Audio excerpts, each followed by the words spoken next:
నమస్తే. Welcome to hit TV. నేను మౌనిక. మీ సమస్యలకి మా పరిష్కారాన్ని అందించడం కోసం మేం చేస్తున్న ఈ కార్యక్రమమే అదాలత్ విత్ అడ్వకేట్ రమ్య. ఈరోజు మనతో ప్రముఖ హైకోర్టు అడ్వకేట్ ఆకుల రమ్య గారు ఉన్నారు. వారితో మాట్లాడదాం. నమస్తే మేడం. నమస్తే మౌనిక. మేడం, ఎప్పటిలాగే వాళ్ళ సమస్యల్ని మీతో పంచుకోవడానికి ఒక కాలర్ లైన్లో ఉన్నారు. వారితో మాట్లాడతాం. హలో, చెప్పండి మేడం. అమ్మ, మీ పేరు? పార్వతి మేడం. ఎక్కడి నుంచి మాట్లాడుతున్నారండి? మేము ఇక్కడ కుప్పం మేడం. కుప్పం నుంచి 10 కిలోమీటర్లు మా ఊరు. ఓకేనండి, రమ్య గారు ఉన్నారు, మాట్లాడండి. పార్వతి గారు చెప్పండి అమ్మా, ఏంటి ప్రాబ్లం మీది? మా ఆయన కొంచెం ఎప్పుడు చూసినా గొడవ మేడం, కొట్టేస్తాడు. మ్యారేజ్ ఎన్ని సంవత్సరాలు అయిందమ్మా? పెళ్ళయ్యా 11 సంవత్సరాలు అవుతుంది మేడం. 2 బాబులు ఉండారు. 10 సంవత్సరాల బాబు ఒకడు, 4 సంవత్సరాల బాబు ఒకడు ఉండారు. మీ ఆయన ఏం చేస్తారు, మీరేం చేస్తారు? మా ఆయన ఫస్ట్ బెంగళూరులో ఉన్నప్పుడు లేట్ పనిపోతా అన్నాడు. ఇప్పుడు అక్కడ ఉండేసి నేను 2వ బాబు డెలివరీ అయ్యి ఇక్కడ వచ్చాను మా ఊరికి. ఆయన అక్కడే ఉండి ఒక అమ్మాయిని చేసుకుని తోడుకొని అంతా వెళ్ళిపోయినాడు. అక్కడే 20 రోజులు కనపడలేదు లాక్డౌన్ లో. అన్నాక అక్కడ వాళ్ళంతా కంప్లీట్ ఇచ్చి మళ్ళా వాళ్ళకి దూరికి పట్టుకొచ్చి అన్నాక అమ్మాయిని ఇంటికి పంపించి మా ఆయన నాకు కూడా పంపించేశారు. బెంగళూరుకి ఇంక పంపించేద్దామా, అక్కడే మీ ఊరు కళ్ళు పెట్టుకొని. సరే అని మేము మా ఊర్లోనే ఇక్కడే ఉంటుంది, మా అమ్మ వాళ్ళ ఇంట్లో. గార్మెంట్స్ పోతా ఉంటుంది మేడం. 1.25 సంవత్సరం అయిపోయింది. అక్కడ ఎవరో 2 అమ్మాయిలతో మాట్లాడతాను. ఇద్దరు అక్కడే పోతాము, కానీ మాట్లాడేది నాకు తెలియ. వాళ్ళు వేరే పక్క ఉంటారు, మేము వేరే పక్క ఉంటాము. ఫోన్ లో ఏమో మాట్లాడుకుంటారు అని చెప్పి డిసెంబర్ 1 నెల నుంచి నన్ను ఎక్కువ ఫోన్ కంతా లాక్ పెట్టుకునేసా, వాట్సాప్ కంతా లాక్ పెట్టుకునేసా. నైట్ లో 11కు పోయిన బాత్రూమ్ పోయేది, పొద్దున్నే 7:30కు 7 గంటలకంతా బాత్రూమ్ పోతే 10-15 నిమిషాలు వచ్చేది ఫోన్ ఎత్తుకొని పోతాడు.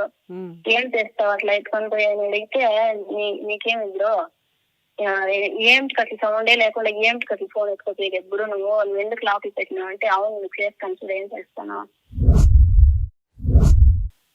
సరిగా చేసిపోతాను చూడు ఈసారి అనేది. దానికి ముందంతా అప్పుడప్పుడు నేను దాని దగ్గరికి పోతాను, అది 2 ఏళ్ళు అయినాక వస్తానని చెప్పిండాను, దాని అవే పోతాను అని అట్లానే మన గొడవ చేసుకొని డిసెంబర్ 20వ తేదీ అనవసరంగా నేను సిగరెట్ తెచ్చి వాళ్ళని తెచ్చిలేదని చెప్పి కొట్టేశాడు మేడం. నన్ను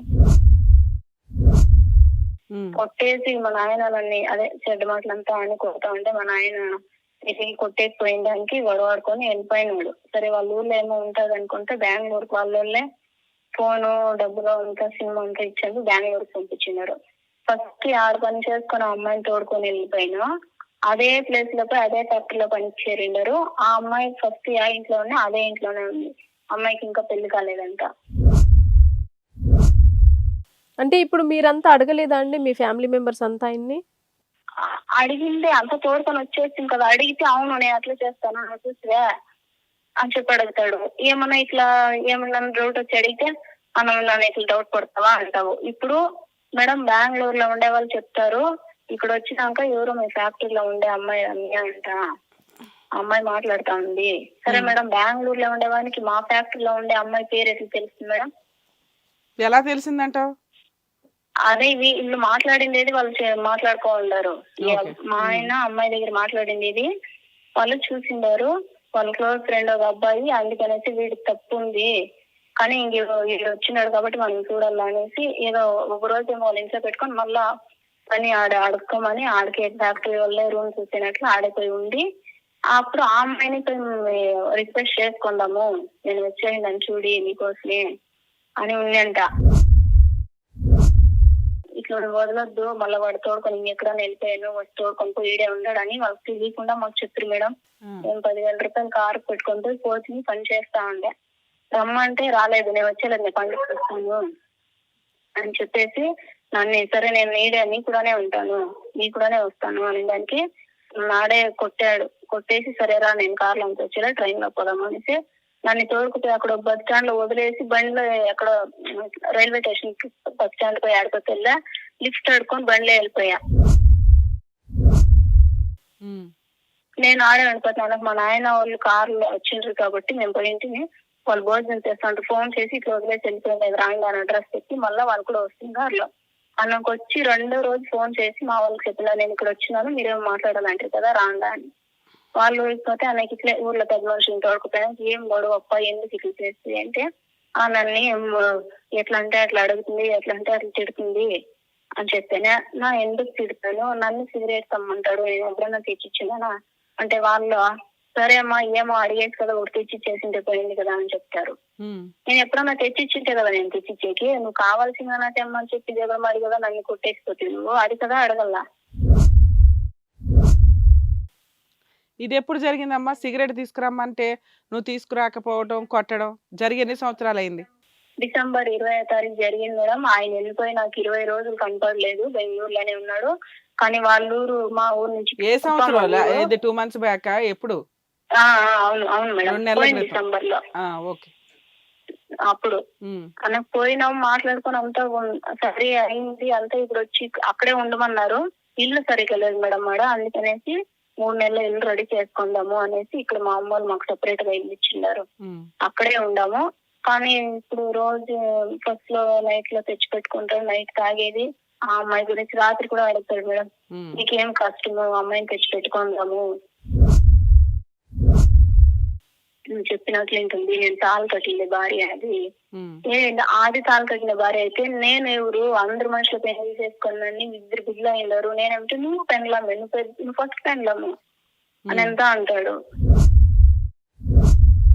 నాకేమంటే ఇప్పుడు మేడం నాకి కనిపెట్టేకి అయితా ఉండలేదు. ఈయన వాళ్ళ దగ్గర మాట్లాడుతా ఉండారా, ఇప్పుడు ఇక్కడ రమ్య అనే అమ్మాయి అంటే వాళ్ళ దగ్గర మాట్లాడుతా ఉండారా, నాకు ఏమి తెలుస్తా ఉండలేదు. ఫోన్ ఎత్తుకోపోతా ఉండలేదు. కానీ వాళ్ళ చిన్న ఆయన వాళ్ళ ఇంటికి పొద్దున్న ఇక్కడ నుంచి 10 కిలోమీటర్ మేడం, అక్కడే పనికి పోవాలి. ఆ పక్క కొంచెం ఇంకో 2 కిలోమీటర్లు. ఫస్ట్ వాళ్ళ ఇంటికి పోయేసి అలా పనికి పోతాడు, మళ్ళీ సాయంత్రం వచ్చినప్పుడు వాళ్ళ ఇంటికి వచ్చేసి పోయేసి మళ్ళీ ఇంటికి వస్తాడు. ఎందుకు పోతావు అక్కడ ఒకటి చెప్పి ఫోన్ ఉన్నట్లుంది మీ ఆయన దగ్గరే, వాళ్ళ చిన్న ఆయన ఇస్తామన్నట్లున్నాడు. వాళ్ళు తాకట్టు పెట్టుకుంటారు కదా ఫోన్ లో, అట్లేమో తెచ్చి పెట్టుకుంటారు వాళ్ళు, అట్లా ఏదో ఇచ్చినారు అని చెప్పి నాకు అదొక డౌట్. కానీ వీళ్ళు మాట్లాడేది చూస్తే నాకు ఏమో మళ్ళా ఏమో చేస్తాడు అనేది నాకు భయం. ఇప్పుడు 2 సార్లు ఇట్లా అయిపోయింది కదా.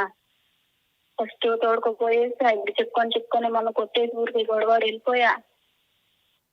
ఇప్పుడు మళ్ళా అందుకు ఇంటికి గొడవాడుతానే ఉన్నాడు. కాదమ్మా, ఇప్పుడు మీకు ఆల్రెడీ 2 పిల్లలు, నువ్వేమన్నా పని చేస్తున్నావా? నేను గార్మెంట్స్ పోతాను మేడం, పొద్దున 7:30 పోతే బస్. ఎంత వస్తుందమ్మా శాలరీ? ఎంత వస్తుంది అక్కడ? మాకి లీవ్ వేయకుండా పోతే అల్టర్నేటివ్ అంతా సేరి 8,500 వస్తుంది మేడం. 8,500. దాంట్లో సిఎఫ్ యూఎస్సీ అంతా పట్టుకొని బస్ అంతా పట్టుకొని మరి నువ్వు జాబ్కి వెళ్తుంటే మరి ఇంట్లో పిల్లల్ని ఎవరు చూస్తున్నారు? పిల్లలు మా అమ్మ వాళ్ళ ఇంట్లో వచ్చినాం మేడం. మా ఆయన వాళ్ళ అమ్మ నాన్న కూడా లేదు. వాళ్ళ అమ్మ 2 సంవత్సరాల ముందు చనిపోయింది, వాళ్ళ నాన్న ఆయన 15 సంవత్సరాలు ఉన్నప్పుడే చనిపోయారంట. ఆయన ఒకరే కొడుకు. వాళ్ళ చిన్న ఆయన వాళ్ళు వచ్చి అడిగి చేసుకుంది నన్ను, ఇట్లా మా ఆయన కొడుకి మేముండాము ఇయ్యండా అనేసి.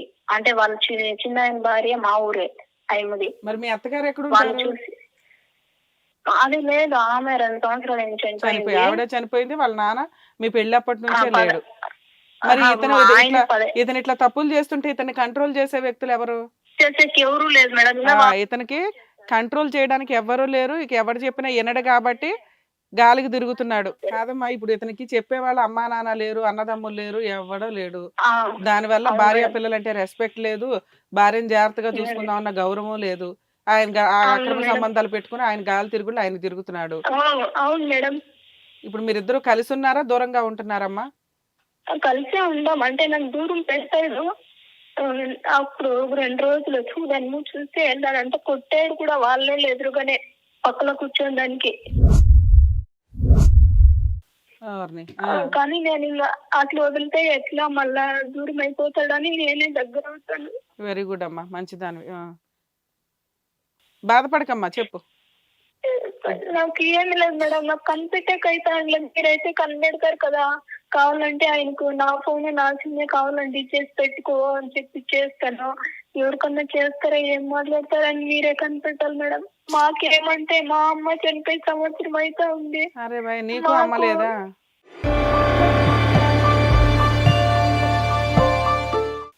లేదు, మా నాన్న ఒకడే, ఆయనకి 63 సంవత్సరాలు. మా తమ్ముడు చిన్నోడు మేడం, మనకు 23 సంవత్సరాలు. వానికి మొన్ననే పెళ్ళయ్యా. మా అక్క ఒంట్లో బాగలేదు, అమ్మకు పెళ్లి చేయలేదు. మా అక్కే మా పిల్లల్ని చూసుకునేది. ఇంకా మా చెల్లెలు ఉంది. మా చెల్లెలు ఆ అమ్మాయి చదువుకొని జాబ్ చేస్తుంది. ఆ అమ్మాయికి ఇంకా పెళ్లి చేయలేదు మేడం. 26 సంవత్సరాలు అయితే ఉంది. మా అమ్మకి కొంచెం ఒంట్లో బాగలేకుండా మా అమ్మకి అప్పులు చేసేస్తుంది హాస్పిటల్ కంతా. కాబట్టి మా చెల్లి పెళ్లి చేసే డబ్బులు అప్పులు ఉంది. ఇప్పుడు మీ తమ్ముడు పెళ్లి అవ్వలేదు, మీ చెల్లి పెళ్లి అవ్వలేదు, మీ అక్క పెళ్లి అవ్వలా? మా తమ్ముడు పెళ్లి చేసిన మొన్నే ఒక నవంబర్ 30వ తారీఖున పోనీలేమ్మా. చేసినాము. అంటే ఒక అమ్మాయి ఉంది, వాళ్ళు చూసుకోండి. మా మరి ఇప్పుడు మీ అక్క, అమ్మ మీ చెల్లి, మీ నాన్న ఉంటున్నారా? ఉండాలి. వాళ్ళ దగ్గర మీ పిల్లల్ని కూడా వదిలి నువ్వు పనికి వెళ్తున్నావు? అవును మేడం. మా చెల్లెలు జాబ్ చేస్తుంది. మా అక్క చూసుకుంటే మా నాన్న చూసుకుంటారు మా పిల్లల్ని. మేము 7:30కి వెళ్ళిపోతే ఇప్పుడు ఇంట్లో నుంచి వెళ్ళిపోయి ఎంతకాలం అయిందమ్మా? ఇంట్లో నుంచి వెళ్ళిపోయి అంటే మేడం నాకు అర్థం కాలేదు. ఇప్పుడు మీ ఆయన పిలిపించమంటున్నావు కదా, ఎక్కడున్నాడు మీ ఆయన? లేదు, ఇప్పుడు మాతోనే ఉన్నారు. ఇప్పుడు ఒక వారం నుంచి పండుగ అయింది కదా, పండుగ ముందు శనివారమే పంచాయతీ చేసినారు. అన్నాక పండుగ అయిన 2 రోజులకి అక్కడే ఉందాము, ఇల్లు రెడీ చేయాలంటావు కదా. నేను నిన్నంతా ఇడిచింది. ఫస్ట్ నాకు చెప్పినాడు, చూడు నువ్వు మీ ఊర్లో ఉండు, నేను మా అన్నయ్య ఇంట్లో ఉంటాను, 3 నెలలు ఇల్లు రెడీ చేసే వరకు అని. నేనంతా ఇడిచి ఉండేలేదు, నువ్వు ఆడుంటే ఆడే ఉంటాను, నీకు ఇట్లు కాదు, నీకు ఏమో నీకు చేస్తేనే అని అంతా చెప్పుకొని సరే అని చెప్పిందని ఇక్కడ తోడుకొచ్చి ఉన్నాడు మా అమ్మ వాళ్ళ ఇంట్లో. అంటే పక్కింట్లో మాది. మా అమ్మ వాళ్ళ ఇంట్లో లేదు, మేము సపరేట్ గా ఉందాము. కానీ అది ఈ రోజు నాకు ఇట్లా ఊరికి అట్లా అది ఆ అమ్మాయి గురించి ఈ అమ్మాయి గురించి చెప్తాను. నేను దాని తోడుకొస్తే ఏమి, దాన్ని పెట్టుకుంటే ఏమి.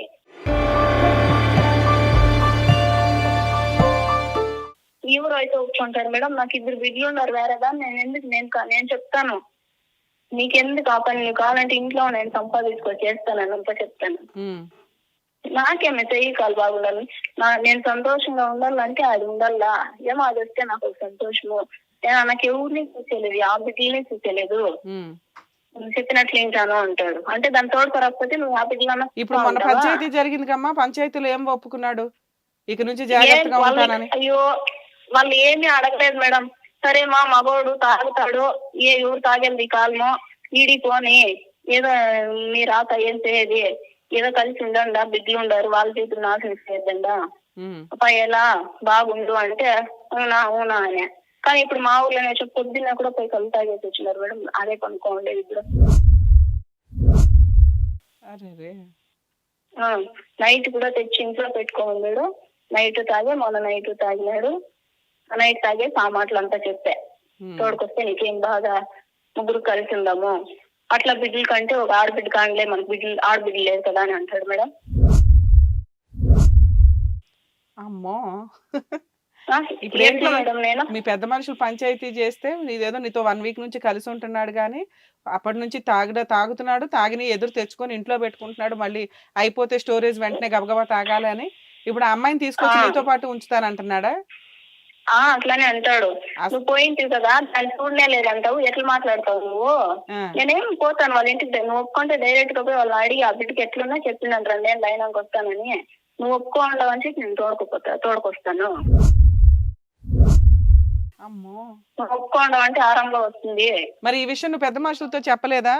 ఒక అమ్మాయితో అక్రమ సంబంధం పెట్టుకుని ఆ పిల్లని తెచ్చి నాతో పాటు కాపురానికి పెడతానంటున్నాడు, నేను ఎట్లా ఒప్పుకోవాలి? వాళ్ళకి ఆ రోజు చెప్పి ఒక అమ్మాయిని అంతా పిలుచుకోపోయినా అప్పుడంతా నేను 1 లక్ష రూపాయలు అప్పు చేసి పోలీస్ స్టేషన్ లో అంతా ఖర్చు పెట్టి తోడుకొచ్చిన్నాను, ఇట్లంతా చేసి అంటే 4 ఉన్నారు కదా, 4 చెప్పిపోతాను ఇడి అని అంటాడంట. అంటాడు. అట్లంతా అనకూడదప్ప. మీ డౌట్ ఏంటి? మమ్మల్ని ఏం అడుగుదాం అనుకుంటున్నాం? మీ డౌట్స్ ఏంటమ్మా? అంటే నాకేమీ లేదు మేడం, అది ఇట్లా చేస్తా ఉన్నాడు కదా, నాకు తెలియకుండా ఫ్యాక్టరీలో ఒక అమ్మాయి దగ్గర మాట్లాడుతా ఉన్నాడంట. కానీ నాకు కంట్రీటేక్ అయితే ఉండలే. ఎలా అంటే నాకు అట్లా ఫోన్లో అంతా నాకు అంతగా ఏమీ వచ్చేయడం.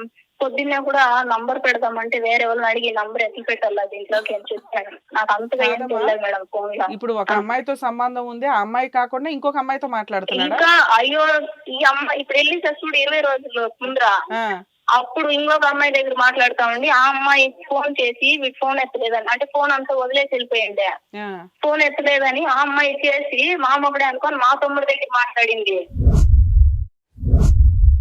ఓర్ని. ఆ, అన్నాక వాళ్ళు ఆ ఇది నంబర్ వచ్చిందన్న బెంగళూరులో ఒక ఫ్రెండ్ ఉన్నాడు చిన్నోడు, ఆ చిన్నోడు పేరు వేసాడు. ఆ, నాకేం భయం ఎత్తేసా, సో వీడు బెంగళూరు చంపి మళ్ళీ అందుకే తెలుసుకొని వెళ్తేనేమో అందుకే బెంగళూరు చిన్నోడు ఫోన్ చేసినాడు అని నేను మళ్ళీ రిపీట్ చేస్తే వాళ్ళు మొగుడెత్తా. ఆ, ఎవరు మీరు అంటే మీరెవరు అంటే 3:30 ఫోన్ చేయడారు. మీరెవరు అంటే ఇట్లా ప్రియ మొగుడు, మీరెవరు, ఈ నంబర్ ఫస్టే ఒకసారి వచ్చా నేను మాట్లాడితే మాట్లాడలేదు, అన్నకు కట్ చేసి మళ్ళా చేస్తే మాకు మేరీ ఉంది అని చెప్పి అడిగి ఎవరు ఇది అంటే ఇట్లా మా మొగుడు పేరు ఇది మా మొగుడు అంటే అన్నకు వాళ్ళ భార్య అప్పుడు చెప్తా ఉంది వాడు కంపెనీలో పనిచేసేవాడు, నా నంబర్ ఎట్లేసుకొని నీకు తెలియదు, వాడు ఎందుకు వేసుకున్నాను మళ్ళీ అది రిపీట్ మా మొగుడినే తిడతా ఉంది. సరే మీ అయ్య అంటే ఆయనతో వాళ్ళ ఎవరో మొగుడు- ఒకళ్ళతో కాదు చాలా మందితో సంబంధాలు ఉన్నాయి. నువ్వు ఒకళ్ళని కట్ చేద్దాం అనుకున్నా ఇంకొకళ్ళు వస్తారు లైన్ లోకి. యా, అవును మేడం, అవును. ఇప్పుడు మమ్మల్ని ఇది- మమ్మల్ని ఏం ఇది ఇప్పుడే సహాయం కాదు. చేయమంటున్నావమ్మా? నేను అడుగుతా ఉండేది ఏమంటే మీరే నంబర్ ఇస్తాను మా మొగుడికి నంబర్ ఇచ్చిస్తాను ఇంకా పెట్టుకొని ఫోన్ పెట్టుకోనేసి మీరు కనిపెట్టండా ఎవరి దగ్గర మాట్లాడుతూ ఉన్నాడు ఇప్పుడు అట్లా కనిపెట్టి వద్దన్న తర్వాత మళ్ళీ ఇప్పుడు నీ దగ్గర మళ్ళీ అట్నే చెప్తాడు నేను మాట్లాడినని, మళ్ళీ ఇంకోరితో మాట్లాడితే అప్పుడేం చేస్తావు? నేను ఏం తెలియదు మేడం, ఏమన్నా చేయాలా ఆయనకు అది అలవాటు అయిపోయింది కదమ్మా, ఒకరు కాకుండా ఒకరు కాకుండా ఒకరని. అంటే పెద్దగా వీళ్ళు ఎవరు నువ్వు ఇట్లా పిల్లల్ని వదిలేసి ఇక కనిపెట్టుకుంటూనే ఉంటావా? పిల్లల్ని వదిలేసి ఇట్లా కనిపెట్టుకుంటూనే ఉంటావా ఎవరితో మాట్లాడుతున్నాడు ఏందని? ఇంకేం చేయదు మేడం, నేను అంటే అదే అసలు ఏమి లేకుండా మీరన్నా చెప్పండి, ఏమో పెద్దోళ్ళు ఏమన్నా చెప్తే కొంచెం మైండ్ ఏమన్నా వస్తుందేమో, ఇదంతా కరెక్ట్ కదప్ప అని చెప్తే. సరే పార్వతి, మీరు కాసేపు లైన్ లో ఉండండి అమ్మా, మళ్ళీ మాట్లాడతాను మీతో. సరే మౌనిక గారి కేసు మనం స్టడీ చేస్తే ఎట్లా ఉందంటే పాపం నిజంగా ఒక మంచి అమ్మాయి, అవును. పెళ్లి చేసుకున్నారు, కాపురం నిలబెట్టుకోవడానికి మాక్సిమం ప్రయత్నిస్తుంది, 2 పిల్లల్ని పోషించుకుంటుంది, తనే పని చేసుకుని తనే కుటుంబాన్ని నడిపిస్తుంది. భర్త పరిస్థితి ఏంట్రా బాబు అంటే చెప్పేవాళ్ళు ఎవ్వరూ లేరు, ఒక్కగానొక కొడుకు, అమ్మా నాన్న చనిపోయారు, పెళ్ళప్పుడే మామగారు లేరు ఈవిడికి, పెళ్ళి అయిన ఒక కొంతకాలం తర్వాత మొన్న ఈ మధ్య రీసెంట్గా ఓ 3-4 ఇయర్స్ బ్యాక్ ఎప్పుడు అత్తగారు చనిపోయారు. కొన్ని అన్నదమ్ములు ఎవరైనా ఉన్నారంటే వాళ్ళు లేరు, వాళ్ళ తరపున బాబాయ్ వచ్చి కదా పెళ్లి మాటలు మాట్లాడింది. సో ఇప్పుడు వాళ్ళు కూడా ముసలోళ్ళే అయిపోయి ఉంటారు, వాళ్ళు కూడా పెద్ద పట్టించుకునే అంత స్టేజ్లో ఉండరు. వీళ్ళు ఆల్రెడీ 13 ఇయర్స్ 12 ఇయర్స్ పిల్లలు కూడా ఉన్న పరిస్థితి. సో ఈవిడ ఆల్రెడీ అంత క్యారెక్టర్లెస్గా భర్త ఉన్న, కుటుంబాన్ని పట్టించుకోకపోతున్నా, ఎదురు విపరీతమైన డ్రింకర్, ఇలాంటి వ్యక్తి నాకు వద్దురా బాబు అంటారు ఎవరైనా కానీ. అవును. అయినా తను కావాలంటుందంటే ఒకటి కుటుంబ వ్యవస్థకి ఇంపార్టెన్స్ ఇవ్వడం, భర్త అనేవాడు ఉండాలి, పిల్లలకి తనకి తండ్రిగా, పిల్లలకి తండ్రిగా, తనకి భర్తగా ఉండాలి సొసైటీలో అన్న ఒక అవసరంతో. నెక్స్ట్ ఈ అమ్మాయికి ఎవరు లేరు, అమ్మ రీసెంట్గా చనిపోయిందా, నాన్న ముసలోడు, అక్క చెల్లి ఏమో వాళ్ళు సింగిల్గా ఉంటారు. ఇవంతా ఒక డిప్రెషన్కి తీసుకెళ్తూ ఉంటాయి. ఒక వ్యక్తి భర్త అనే క్యారెక్టర్ కరెక్ట్గా ఉండుంటే ఈవిడది అద్భుతమైన లైఫ్. ఎందుకంటే వెనకాల హెరాస్మెంట్ చేసే వాళ్ళు ఎవరూ లేరు, ఈవిడ ఒక 10,000 సంపాదించుకుంటుంది, ఆయన ఒక 10,000 తీసుకొచ్చాడు అంటే 2 పిల్లల్ని హ్యాపీగా నెత్తి మీద పెట్టుకొని చూసుకుంటూ వీళ్ళ అక్క చెల్లెల్ని వీళ్ళకి కూడా వీళ్ళు సపోర్ట్ చేయొచ్చు. ఎందుకంటే వీళ్ళకంటే ఒక కుటుంబం లేదు, ఉన్నదే వీళ్ళ నలుగురు కాబట్టి వీళ్ళు కూడా ఒక ఫ్యామిలీ మెంబర్స్ లాగా రిలేటివ్స్గా కన్వర్ట్ అవుతారు, వాళ్ళ నాన్న చూసుకోవడానికి అవకాశం ఉంటుంది.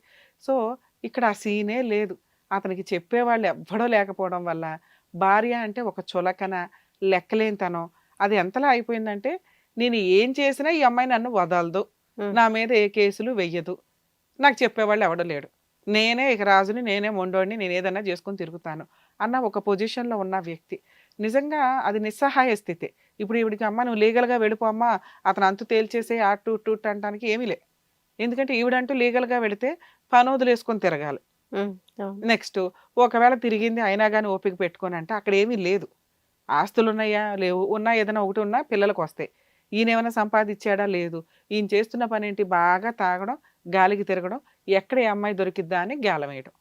పోనీ ఈ అమ్మాయితో అక్రమ సంబంధం ఉందండి, ఈ అమ్మాయిని కట్ చేయండి అంటే మన వాళ్ళు వెళ్ళి మన టీమో మన వాళ్ళు ఏదో ఒక ప్రొసీడింగ్స్ నడిపించి మనం ఆ అమ్మాయిని కౌన్సిలింగ్ ఇచ్చి కట్ చేయడం ఏదో ఒకటి చేస్తాం.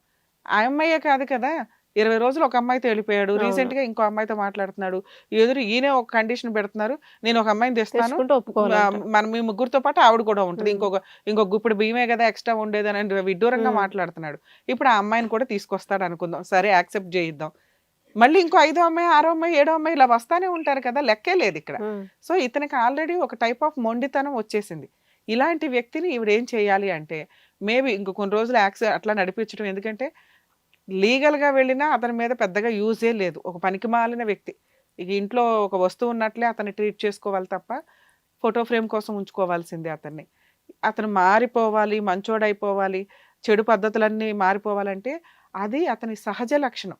అతని క్యారెక్టర్లెస్ అనేది ఏదో ఒక, ఇప్పుడు డ్రింక్ అనుకోండి, చెడు అలవాటు అయ్యింది, కట్ చేయించడానికి రిహాబిలిటేషన్ సెంటర్స్కో వేటికో తీసుకెళ్తాం. అమ్మాయిలకి లైన్ వేయడాలి ఇవన్నీ అంటే కొవ్వున్నంతకాలం ఇలాగే చేస్తాడు. ఒళ్ళు కొవ్వెక్కి చేసే పనులు కదా ఇవన్నీ. పోనీ ఇదేమన్నా ఒక్క అమ్మాయితో జరుగుతున్న వ్యవహారమా? ఎవరు దొరికితే వాళ్ళు.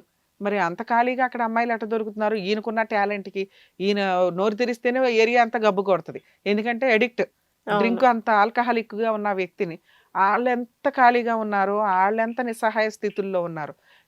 ఇక్కడ ఒక అమ్మాయి గురించి మనం మాట్లాడితే ఆల్రెడీ అమ్మాయికి మ్యారేజ్ అయింది, భర్త ఉన్నాడు. మరి ఈయన ఎంత అందగాడో ఆవిడ పడిపోవడానికి. మా ఆయనకు ఎందుకు ఫోన్ చేస్తారు అని అడుగుతుంది తప్ప మీ ఆయన నాకెందుకు ఫోన్ చేయాలి, ఇంకోసారి నేను మాట్లాడినండి అంటే ఈవిడ కొంచెం ధైర్యంగా ఉంటుంది కదా. నువ్వెంత మీ ఆయన ఎంత అని ఎదురు రివర్స్ అవుతుందే తప్ప ఆవిడ కంట్రోల్ అవ్వడానికి చూడట్లా. సో ఇవంతా ఎట్లా ఉందంటే పోనీ ఈవిడేమన్నా గయ్యాలే అంటే మనకున్న సీనియారిటీకి మనం ఎస్టిమేట్ చేయొచ్చు అండి. ఈవిడ ఆల్రెడీ నిస్సహాయ స్థితిలోనే ఉంది. ఈవిడ నిజంగా గయ్యాలైతే అతను వదిలేసి ఒక నిమిషం పని, అతను ఏమీ చేయలేడు. ఈవిడే వదిలేసిందే అనుకోండి, ఇట్లాంటి వ్యక్తి నాకు అవసరంలా, ₹1 సంపాదన లేదు, పిల్లల్ని భార్యని పట్టించుకోవడం లేదు, ఒక్కరోజు తీసుకొచ్చి తిండి పెట్టింది లేదు, ఇంకెదురు నాకు భర్త ఉండాలి కాబట్టి అని ఆవిడ పెద్ద మనుషులు పంచాయతీ పెట్టుకొని లాక్కొస్తే వచ్చి ఉండి ఎదురు కండిషన్లు పెడుతున్నాడు, నేను ఇంకా అమ్మాయిలు తీసుకొస్తానని. సో ఇట్లాంటి వ్యక్తిని వదిలించుకోవడం ఈవిడ గయ్యాలి అయితే చాలా ఈజీ ప్రాసెస్. అర్థమవుతుంది. అలాగే అతను వదిలేయాలన్నా వదిలేయచ్చు. అతను ఏంటంటే ఈవిని వదిలించుకోవడం కుదరక ఒకటి, ఈవిడ పరిస్థితి ఏంటంటే అతని మీద ఎటువంటి కేసులు వేయదు, అతన్ని వదిలించుకోలేదు. సో ఈవిడ నా మీద ఏ కేసులు వేయలేదు అనే మొండితనంతో అతను బిహేవ్ చేస్తున్న విధానం ఇదంతా. సో ఇప్పుడు ఈవిడకున్న ఆప్షన్స్ ఏంటి, ఏం చేస్తే బెటర్, వాళ్ళ ఆయన ఎలా మారతాడు? ఎవ్వరూ కూడా అతని బ్రెయిన్లోకి వెళ్ళిపోయి అతని బ్రెయిన్లో ఉన్న మురికంతా క్లీన్ చేసేసి తాగొద్దని కౌన్సిలింగ్ ఇచ్చేసి అక్రమ సంబంధాలు పెట్టుకోవద్దని కౌన్సిలింగ్ ఇవ్వడం ఇవంతా జరిగే పని అయితే కాదు. ఎందుకంటే అది మనిషిలో ఉన్న సహజ లక్షణం. వాళ్ళ ఆరోగ్యం డ్యామేజ్ అయ్యి మారాలి, అవతల వ్యక్తి మీద ప్రేమ పెరిగి మారాలి, కుటుంబం నేను అనే ఒక జ్ఞానం వచ్చిన రోజు మారాలి. వాళ్ళకి వాళ్ళు రియలైజ్ అయ్యి మారితే తప్ప ఏ ఎడిక్షన్ ఉన్న వ్యక్తిని కూడా మనం మార్పించటం కుదరదు. మనం రిహాబిలిటేషన్ తీసుకెళ్తే ఆ 6 months 1 year మళ్ళీ ఇంటికి వచ్చారా అదే ప్రాసెస్, అదే వ్యవహారం. ఇక వాళ్ళ తలరాతను మార్చాలంటే వాళ్ళ వల్లే తప్ప ఎవడి వల్ల కాదు. ఈవిడకున్న ఆప్షన్ ఏంటంటే అలాంటి వ్యక్తితో ఉండాలా వద్దా. ఎందుకంటే ఏదైనా లీగల్గా ప్రొసీడ్ అవ్వాలి అన్నా కూడా ఏమీ లేదు అక్కడ ఫైట్ చేయడానికి, వచ్చి జైల్లో అన్నా కూర్చుంటాడు. అలాంటి వ్యక్తి మీద కేసులు వేసుకొని ఏం చేసుకుంటుంది? ఇక అతను అతను వదిలేయడం, లేదా అలా ఉన్నా నోరు మూసుకొని సర్దుకోవడం. ఈ 2 ఆప్షన్స్ ఈవిడకున్నాయి.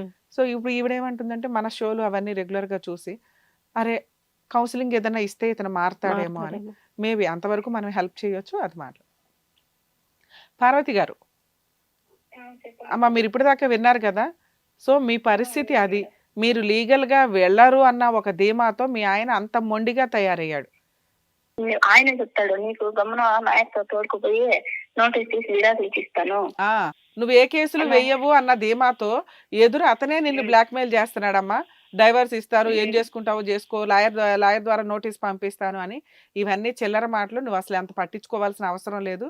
ఒకవేళ అలాంటి సిచ్యుయేషనే వస్తే అంటే అతనే లాయర్ ద్వారా నోటీస్ పంపించిన, అతనే కోర్టులో డైవర్స్ కేసు ఫైల్ చేసిన, అప్పటిదాకా చేతులు కట్టుకో అసలు చెయ్యడమ్మా. చెప్తున్నాను విను, అనటం వరకే. నువ్వు కేసులు వేయవు, ఆయన కేసులు వేయడు, మర్చిపోండి ఆ సంగతి. అయినా ఆయన బెదిరిస్తున్నాడు కదా, అప్పుడు నువ్వు కూడాను నేను పోలీస్ స్టేషన్కి వెళ్ళి కేసు పెట్టానంటే నిన్ను జీవితకాలం జైల్లో వేస్తారు, నెల భరణం అంటాడు మేడం, అంటాడు పదా నన్నే ఈడ్చుకొని పోతాడు పదా చెట్టు పోలీస్ స్టేషన్ లో. అదేనమ్మా అతనే. ఒక నిమిషం వినండి అమ్మా, మీరు కాసేపు సైలెంట్ గా. అతను అనటం కాదు, మీరు అనాలి. అతను అనటం ఎట్లా ఉందంటే నువ్వు వెయ్యవు కాబట్టి నిన్ను లాక్కొని వస్తున్నాడు, రా కావాలంటే వెయ్యి, నేను వేయించుకుంటాను, నేను జైలుకి వెళ్తాను అని. నువ్వు వేసిన రోజు కదా అతనికి భయం స్టార్ట్ అవుతుంది. అరే ఈ అమ్మాయి కేసు వేస్తుంది అన్న ఒక భయం ఆయనకు ఉండాలి. అంటే అలా ఈసారి లాక్కెళ్ళినప్పుడు వేసిపడే. కంప్లైంట్ ఇవ్వడం వేరు, కేసు బుక్ చేయడం వేరమ్మా. ఒక కంప్లైంట్ ఇచ్చావనుకో, ఇప్పుడు మా స్టేజ్ మీద అతన్ని పిలిపించి కౌన్సిలింగ్ ఇవ్వండి అని ఎలా అడుగుతున్నావో పోలీసులు 4 పీకి కౌన్సిలింగ్ ఇస్తారు ఇట్లాంటి వ్యక్తికి. అర్థమవుతుందా? ఈసారి అలా అన్నాడు అనుకో, నువ్వే ఉమ్. ముందు వెళ్ళిపోయి అలాగా ఓకే రారా బాబు అని చెప్పి తీసుకొని వెళ్ళి కౌన్సిలింగ్ కోసం నువ్వు ఒక కంప్లైంట్ ఇస్తే ఈడ్చి కొట్టి 4 కౌన్సిలింగ్స్ ఇస్తారు అతనికి. అప్పుడు ఈ అక్రమ సంబంధాల పంచాయతీలు, ఈ గోంగూరలు ఇవన్నీ బయటకు వస్తాయి. అర్థమవుతుందా? అలాగే అతను నోటీస్ ఏదైనా పంపించినా, అతను డైవర్స్ కేసు ఏదైనా వేసినా అప్పుడు కూడా నువ్వు పోలీస్ స్టేషన్ కంప్లైంట్కి వెళ్ళు. అతను సైలెంట్ గా ఉండి ఇలాగే ఉంటే వదిలిపడి అలా ఉంటాడు, ఉండని ఇంట్లో ఏదో ఉన్నాడు, తిరుగుతున్నాడు, వెళ్తున్నాడు అనుకో.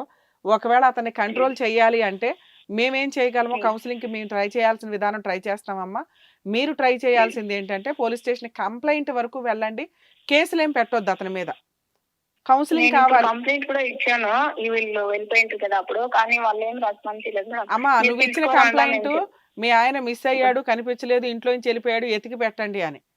ఇప్పుడు నేను చెప్తున్న కంప్లైంట్ ఇదిగోండి ఈ రకంగా ఈడ్చుకొచ్చి బయటికి లాక్కొని తంతున్నాడండి, అక్రమ సంబంధాలు పెట్టుకుని రోజు హింసిస్తున్నాడు, విడాకులు ఇస్తానంటున్నాడు, ఇల్లు పట్టించుకోవట్లేదు, నేను తెచ్చిన రూపాయి కూడా తాగుడికి వాడేస్తున్నాడు, రోజు కొడుతున్నాడు, నేను కష్టం పడలేకపోతున్నాను, నీకు 4 పేకండి అని చెప్పి ఇవ్వు. అప్పుడు వాళ్ళు పోలీసులు యాక్షన్ తీసుకుంటారు. ఈ లోపు మా తరపు నుంచి మేము ఏం చేయగలమో అది చేస్తాం నాన్న, నీకు మళ్ళీ ఫోన్ చేసి. మా ఆయనకి ఫోన్ అంతా ఇచ్చేదే మేడం. అదే నేను చెప్తామమ్మా, మా వాళ్ళు చెప్తారు మళ్ళీ మీకు. సరేనా? జాగ్రత్త.